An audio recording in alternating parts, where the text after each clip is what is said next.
Imagine a war so brutal it became known as the Soviet Union's Vietnam. A conflict that not only brought a superpower to its knees, but also reshaped the world map and sowed the seeds for decades of future turmoil. This is the story of the Soviet-Afghan War, a 10-year struggle that left scars still felt today. It all started in 1978 with the Saur Revolution. Afghanistan's Communist Party, the PDPA, seized power, but their radical, secular reforms clashed with the country's deeply religious and traditional society. Widespread opposition grew, and the government started to crumble. The Soviet Union, a longtime supporter of the PDPA, got nervous.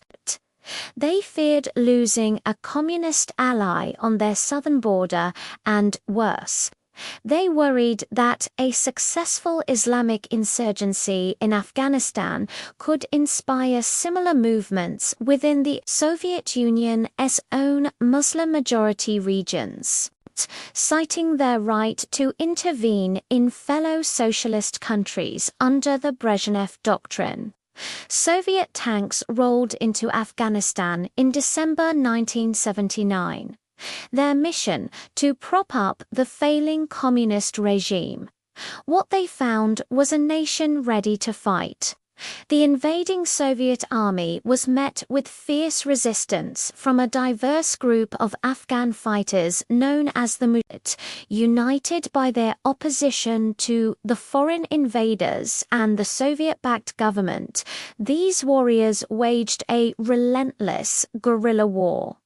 The conflict quickly became a brutal stalemate. The Soviets controlled the cities, but the Mujahideen, with their intimate knowledge of the harsh mountainous terrain, owned the countryside. The war wasn't just a local affair.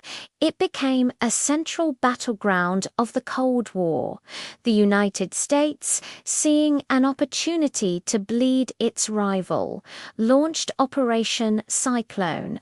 This massive CIA program funneled weapons, training, and billions of dollars to the Mujahideen.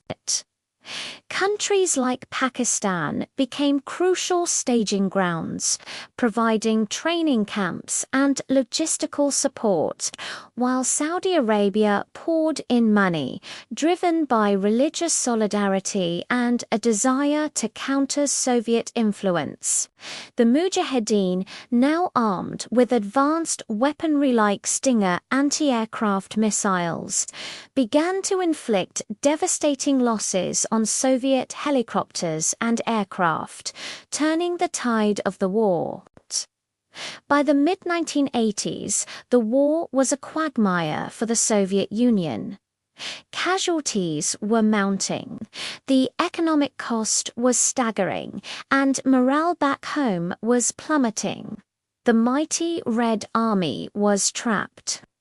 International condemnation grew louder, and pressure mounted for a withdrawal. In 1988, after years of grueling negotiations, the Geneva Accords were signed by the Soviet Union, Afghanistan, the US, and Pakistan, setting the stage for an exit. On February 15, 1989, the last Soviet soldier crossed the Friendship Bridge out of Afghanistan, ending a decade of occupation. But the war wasn't truly over. For the Soviet Union, the defeat was a catastrophic blow.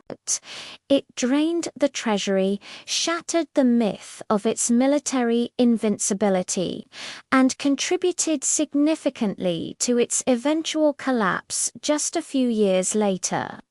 For Afghanistan, the consequences were even more catastrophic.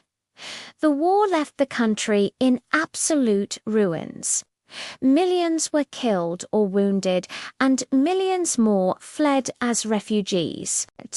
The infrastructure was destroyed, and the social fabric was torn apart.